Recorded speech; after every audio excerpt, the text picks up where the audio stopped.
Welcome to Dolphin Dive Daily, your go-to spot for everything Miami Dolphins. If you bleed aqua and orange, hit that subscribe button and join the pod. The Miami Dolphins find themselves at a crossroads, not just because of what lies ahead, but because of everything that has led to this moment. A series of missteps, missed opportunities, and now mounting pressure. The offseason was supposed to be a time of renewal, a chance to patch the wounds of a promising but ultimately unfulfilled season.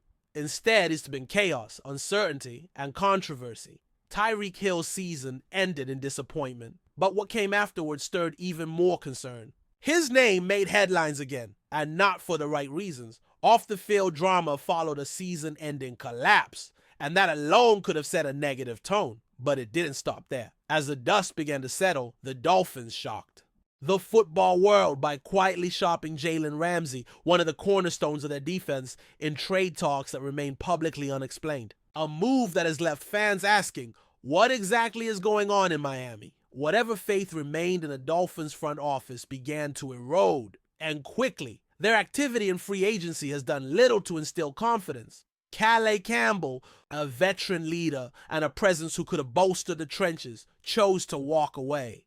Miami's response? A string of modest signings that haven't moved the needle. The reality is painfully clear. This roster has glaring holes, and time is running out to fix them.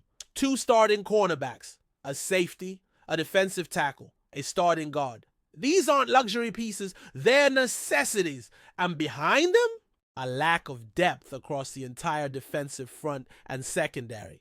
The kind of situation that forces a franchise into desperation mode. It's no longer about tweaking a contender. It's about trying to build something that can simply hold together over the course of a brutal NFL season. With free agency's prime window shut and the market thinned out, the draft is all that remains. It's not just important, it's vital. This draft may very well determine the direction of the Miami Dolphins for years to come, and luckily the Dolphins have a little ammunition to work with. 10 picks. That sounds promising, but peel back the layers, and you'll find only 3 of those picks come in the first 3 rounds. And even then, that third selection, pick 98 to 98, is a compensatory pick at the very end of the round. So the real capital, picks 13 and 48. Which leads us to the conversation the front office must be having right now. Should the Dolphins trade? Down in the first round? The answer increasingly feels like a resounding yes. Trading back is not a sign of weakness. Not in this case. It's strategy. It's survival. Miami needs players, and they need them in volume. With so many starting spots up for grabs and so few picks in the premium rounds, the best way to maximize value is to move down, collect more assets, and increase the chances of hitting on impact players. Because let's be honest, the Dolphins don't have the luxury of taking a best player available approach this time around. They have too many holes to fill. The clock is ticking and the pressure is on. Look around the draft board. Look at the names who might be sitting there. When Miami's on the clock at 13, it's a sweet spot. The quarterback run could be over by that point, with most QB-needy teams having already taken their swings. The Saints, who pick at 9, are likely the last team in that top cluster to entertain the idea of taking a signal caller.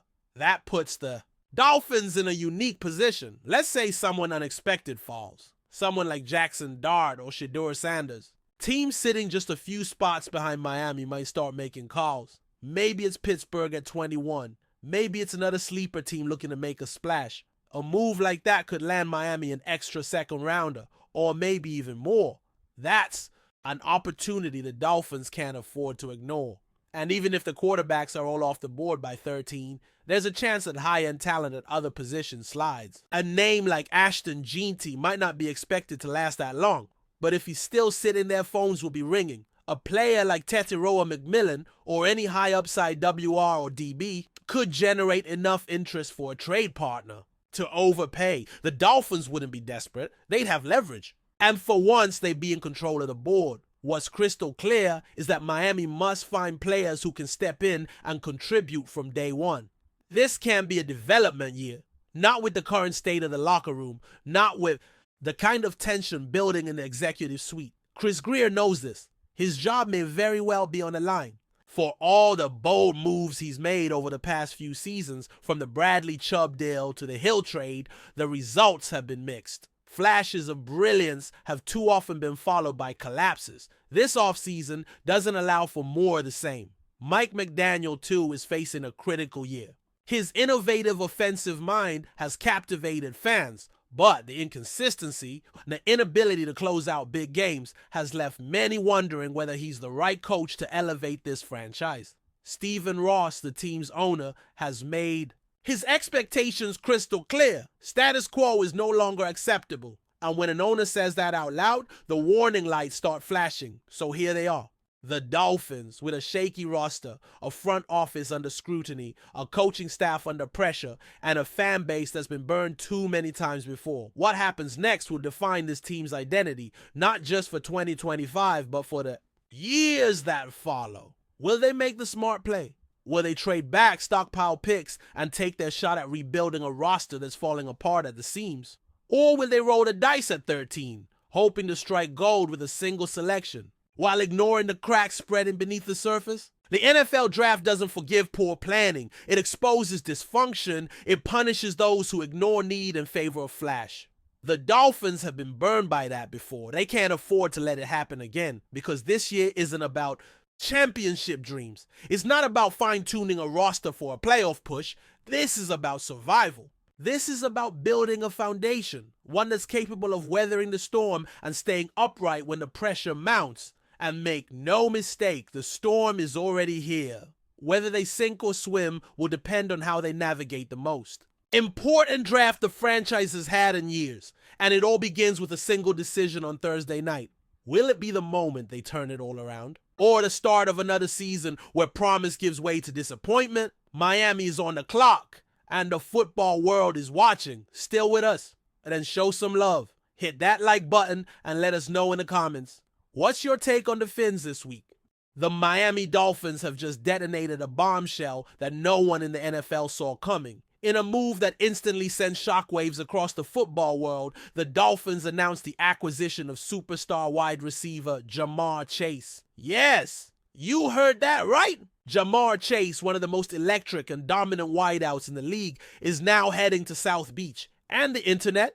The internet absolutely lost its mind. From stunned reactions on social media to experts scrambling to make sense of the deal, this is one of those moments that will be talked about for years. Let's break down how it all unfolded and why the Dolphins just might have flipped the balance of power in the AFC. The announcement came out of nowhere. 1 minute, it was just another quiet offseason day. The next, the Dolphins' official account dropped a bombshell post. A sleek graphic of Ja'Marr Chase in a Dolphins uniform, accompanied by 2 words, "Welcome home."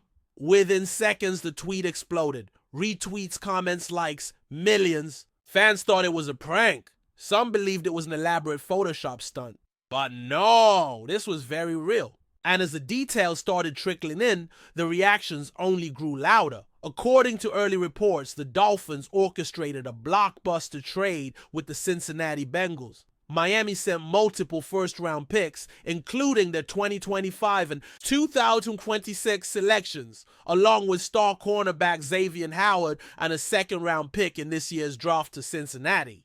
In return, they landed Ja'Marr Chase, who was entering the final year of his rookie deal.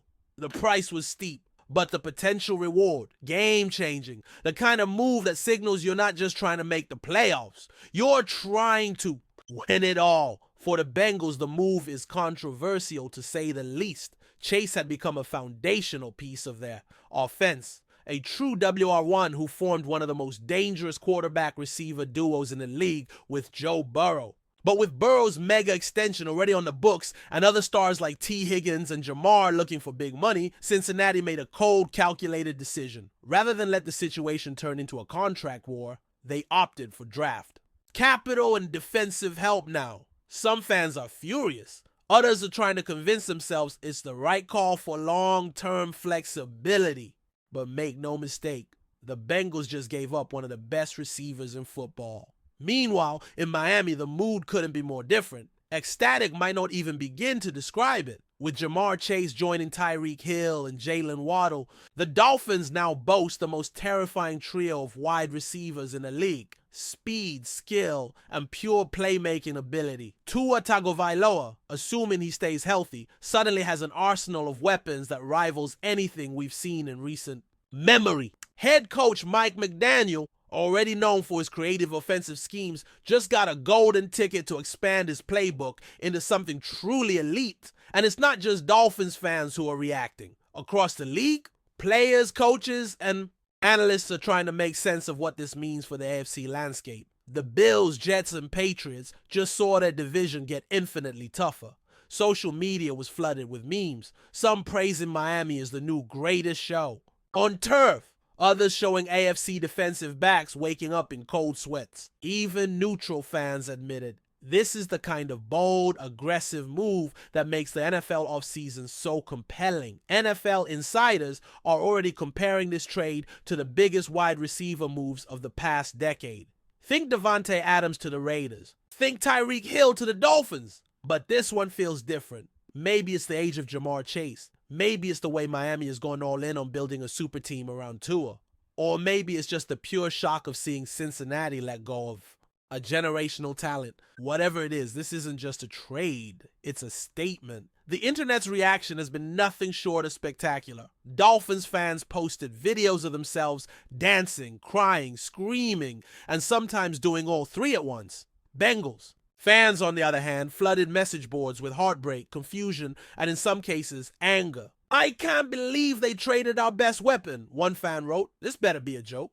Sports talk shows across the country dropped their planned segments to cover the breaking news. Former players took to Twitter to share their thoughts, some praising the Dolphins' ambition, others questioning the Bengals' front office decisions. Of course, this move brings with it pressure, enormous pressure. With so much talent on one offense, expectations will be sky high. Anything short of a deep playoff run will be viewed as a failure. And Tua? He now enters the most important season of his career. With this kind of supporting cast, there can be no excuses. If he stays healthy and plays to his potential, the Dolphins could be a legitimate Super Bowl contender. If not, the whispers about finding a new quarterback will only grow louder. For Jamar Chase himself, this is a fresh chapter. He leaves behind a franchise that drafted him, believed in him, and helped him become a superstar. But now, he steps into the bright lights of Miami, a city built for stars, a team hungry for glory, and a fan base ready to embrace him like royalty. Sources close to the situation say Chase is thrilled. He believes in what Miami is building and sees this as a chance to compete for championships, not just stats. In terms of football fit, it's almost unfair. Tyreek Hill stretching the field, Waddle working underneath, and Jamar Chase dominating in one-on-ones.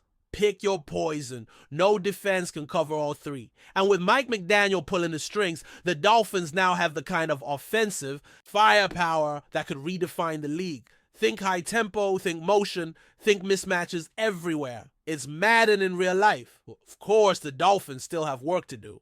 The offensive line needs to keep Tua upright.